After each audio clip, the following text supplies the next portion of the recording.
Friends and relatives of the late Nicholas Biwott today gathered at the AIC Church in Milimani to pay their last respects to a man they described as a servant of the people.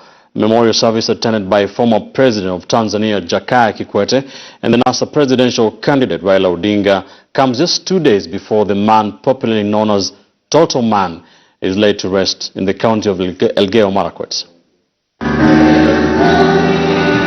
Somber moments of the late Kikwete Nicholas Biwott's memorial service.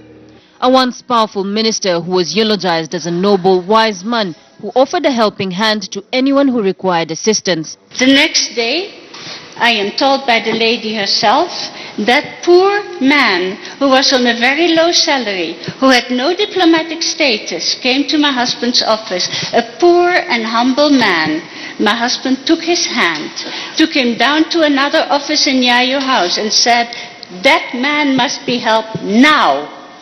You all know my husband, and you all know what that now meant. Nicholas Biwott earned the name Total Man during his political pursuits, and true to that name, he was a family man as his children and grandchildren described him. A man whose humor was part of his every speech. Dad would walk into the office to find me working on my computer, and he would say, "Yo computer yako imekuambia nini leo?" He never understood why today's generation relied so much on computers. I remember your face when we would land at Maria Sachi School. You would tour us around, beaming with pride, and introduce us to every girl we passed. But you never told me that you built the school. Instead, you told us that there's nothing that girls cannot do. The late Biwott served in retired President Daniel Arap Moi's government as cabinet minister in 5 ministries, positions that allowed him to rub shoulders with the high and mighty. These include the former President of the Republic of Tanzania, Kikwete, whom he met when he served as cabinet minister of East African and Regional Cooperation in 1997. The people of East Africa must be able to travel across the border in order to do trade and communicate.